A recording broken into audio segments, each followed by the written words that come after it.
Jumpa lagi ya, Alhamdulillah di pertemuan ketiga mata kuliah kimia lingkungan terkait dampak pencemaran udara.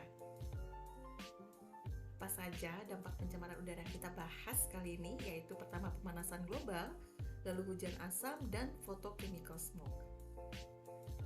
Apa itu pemanasan global?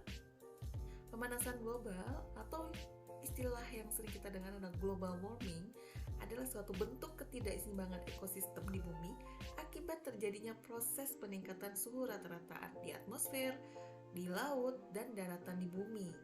Selama kurang lebih 100 tahun terakhir nih ya guys, suhu rata-rata di permukaan bumi ini meningkat 0,74 plus minus 0,18 derajat Celcius. Nah, meningkatnya suhu rata-rata permukaan bumi ini terjadi akibat meningkatnya emisi gas rumah kaca. Apa saja? Ada karbon dioksida, metan, nitrooksida, hidrofluorokarbon, perfluorokarbon, dan sulfur heksafluorida di atmosfer ya. Jadi ini adalah gas-gas rumah kaca yang nanti akan menghasilkan salah satunya berkontribusi besar dalam terjadinya global warming ini. Nah, emisi ini terutama dihasilkan dari proses pembakaran bahan bakar fosil, minyak bumi, dan batu bara, serta akibat penggundulan dan pembakaran hutan. Jadi ini sumber-sumbernya ya. Gas-gas ini bisa dihasilkan dari kegiatan tersebut. Nah, bagaimana mekanismenya? Kita tahu ya, sinar matahari ini ada yang namanya solar radiation ya, radiasi dari sinar matahari ini. Kemudian dari radiasi ini kan terpancar nih ke bumi ya, menembus atmosfer dan sampai ke permukaan bumi. Sebagian radiasi ini dipantulkan ya, dipantulkan. Nah, dan ada yang terserap ke bumi, dan yang terserap ke bumi ini ya terkonversi menjadi panas, energi panas ya, yang disebut dengan infrared radiation. Nah, infrared radiation ini sebagian dikembalikan lagi ke angkasa ya, to the space. Nah, sebagian lagi tidak bisa dilepaskan, dia kembali lagi ke bumi. Kenapa? Karena adanya ini nih, perisai gas-gas rumah kaca yang menyerap sinar radiasi inframerah tadi. Nah, sehingga dia kembali lagi ke bumi. Terperangkapnya sinar inframerah ini, radiasi inframerah ini mengakibatkan hangat. Bumi lebih hangat. Tentu saja hal ini terjadi tidak hanya saat ini. Dari zaman dulunya, ya zaman nenek moyang kita dulu, proses ini sudah terjadi secara alami. Karena kan kita tahu bahwa sumbernya itu tidak hanya kegiatan manusia, alam pun juga menghasilkan karbon dioksida, gas metan, ya, dan di udara juga ada H2O, ya, gas air dalam bentuk gas. Itu sudah ada sistemnya, karena itu memang proses normal yang terjadi. Itu adanya sebagian sinar inframerah yang terperangkap sehingga bumi menjadi hangat. Bayangkan kalau nggak ada ini pasti wah dingin ya. Kalau tidak ada atmosfer ya bisa minus 100 derajat dan bisa sangat panas sekali gitu ya. Jadi memang proses ini sudah ada secara alami. Ditambah sekarang dengan kemajuan teknologi yang luar biasa, emisi yang dihasilkan pun lebih banyak. Sehingga gas inframerah yang terserap atau terhalangi oleh gas rumah kaca itu juga semakin banyak. Akibatnya suhu semakin meningkat karena suhu bumi semakin hangat. Lalu yang kedua, hujan asam. Apa itu hujan asam? Hujan asam ini merupakan hujan yang memiliki tingkat keasaman atau pH di bawah 5,6. Umumnya ya guys, hujan yang terjadi di wilayah Indonesia itu memiliki pH sekitar 6. Nah, lagi-lagi nih, karena karbon dioksida di udara yang larut dengan air hujan, ini memiliki bentuk sebagian asam lemah. Tapi ya, Tidak hanya CO2, juga bisa disebabkan oleh sulfur yang merupakan pengotor dalam bahan bakar fosil, serta nitrogen di udara yang bereaksi dengan oksigen membentuk sulfur dioksida dan nitrogen oksida. Jadi ini sumber-sumbernya ya yang bisa menyebabkan hujan asam. Nah, zat-zat ini tadi berdifusi ke atmosfer dan bereaksi dengan air untuk membentuk asam sulfat dan asam nitrat yang mudah larut sehingga jatuh bersama air hujan atau partikulat debu. Air hujan yang asam tersebut akan meningkatkan kadar keasaman tanah dan air permukaan yang terbukti berbahaya bagi kehidupan ikan dan tanaman. Nah, bagaimana mekanismenya? Kita lihat ya.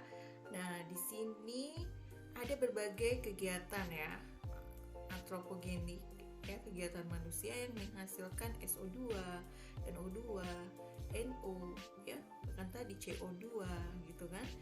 Nah, di sini kita lihat bahwa kita bermigrasi ke pertemuan sebelumnya, yaitu adanya pencemar primer dan pencemar sekunder. Nah, di sini pencemar primernya kan SO2, NO, NO2 gitu kan. Kemudian di udaranya sendiri juga udah banyak nih, ada ozon, H2O, CO2, OH radikal dan sebagainya. Di sini terbentuk lagi pencemar sekunder yang mengakibatkan terbentuknya asam nitrit dan asam sulfat nih, ANO3 dan H2SO4, yang dimana kedua asam ini tentu saja sangat mudah larut dalam air, sehingga ketika hujan itu akan terbawa. Nah, kalau melalui hujan disebut hujan asam kan.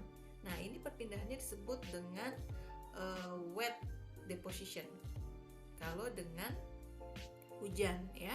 Tapi kalau nggak ada hujan, bisa nggak asam ini nyampe ke permukaan tanah dan air? Bisa juga melalui partikulat debu. Nah, partikulat debu ini attach to mengabsorpsi zat-zat asam ini, dan lambat laun karena gravitasi dia akan sampai juga ya ke permukaan tanah ya, permukaan bumi ini ada tanah, air, tanaman-tanaman, debu-debunya itu semua mengandung asam, sehingga kalau terhirup oleh manusia, debu ini juga akan sangat berbahaya, bisa mengakibatkan korosif ya, kelamaan di paru-paru. Kemudian juga bisa menyebabkan ketidakseimbangan lagi nih asam, pH asam di tanah dan di air. Oke, kita lanjut ke yang 3 ya, yaitu ada photochemical smoke. Nah, apa sih photochemical smoke ya? Ini adalah suatu keadaan ketika polutan primer yang dimana di sini ada oksida nitrogen ya, sama volatile organic compound yang dihasilkan dari pembakaran bahan bakar fosil dan biomasa, ini bereaksi dengan bantuan sinar matahari, karena itu dia namanya photochemical, foto cahaya. Jadi pasti ada bantuan sinar matahari dan menghasilkan polutan sekunder yang lebih berbahaya.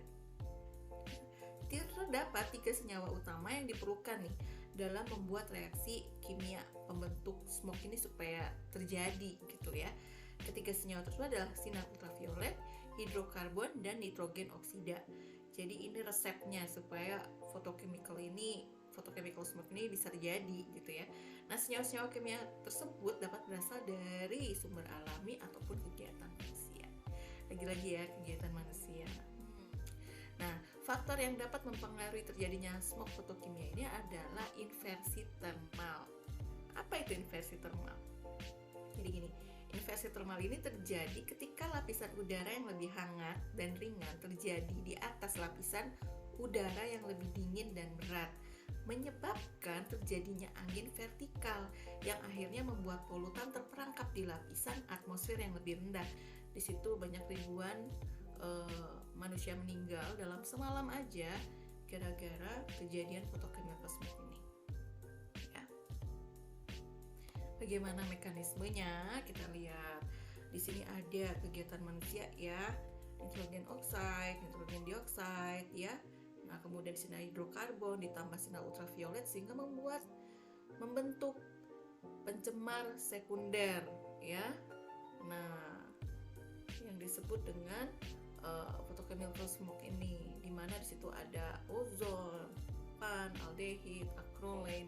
Nah, inilah yang menyebabkan bahaya jika terhirup ya, dalam itu karena kayak seperti silent killer gitu ya, kayak orang mati lemas gitu. Nah, jadi kalau kita bisa merangkum dari semua ini ya, adanya pencemar-pencemar primer dulu ya, kemudian bereaksi dengan beberapa senyawa kimia di udara membentuk senyawa sekunder. Nah, ini menyebabkan dampak-dampak pencemaran lingkungan tadi seperti global warming, hujan asam, dan photochemical smoke. Semakin banyak sumber pencemar yang dihasilkan, maka tingkat pencemaran pun semakin tinggi, yang berujung pada gangguan kesehatan manusia serta menurunnya kualitas lingkungan. Terkadang untuk manusia pun jika fatal terus bisa menyebabkan kematian. Oke. Let's be a part of the solution ya, not part of the pollution. Cie. Baik, terima kasih atas perhatiannya. Sampai jumpa minggu depan ya. Tapi kali ini ada tugas nih buat kalian ya. Tugas kali ini apa? Biasa kalau ibu sih tugasnya nggak ribet-ribet. Kalian buat video. Oh my god, video apa lagi gitu ya, ibu please gitu. Tapi ini lebih mudah karena saya pikir ini cara yang paling efektif ya. Jadi harap mohon pengertiannya.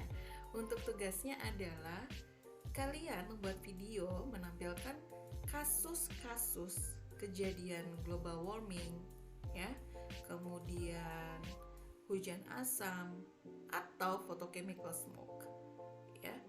Masing-masing studi kasusnya nggak boleh sama ya, bisa di negara mana, di daerah mana, kejadiannya apa, kalau ada artikelnya tuh boleh, sumbernya dari mana, apakah itu disebabkan oleh kalau itu global warming berarti apa gitu ya, emisinya, pencemarnya yang terjadi. Kemudian kalian bahas lagi dari global warming itu dampaknya apa, dari hujan asam ini dampaknya apa secara real, kasus yang terjadi di seluruh dunia, boleh di mana aja, banyak sekali. Dan setiap mahasiswa nggak boleh sama ya, jangan sampai ada misalkan kasus London smoke, photochemical smoke, yaitu hanya satu orang yang ngebahas itu, kenapa bisa terjadi ya. Oke ya, durasinya tidak perlu lama-lama ya, cukup 5 menit saja. Jadi semoga sukses dengan tugasnya. Terima kasih atas perhatiannya. Wassalamualaikum warahmatullahi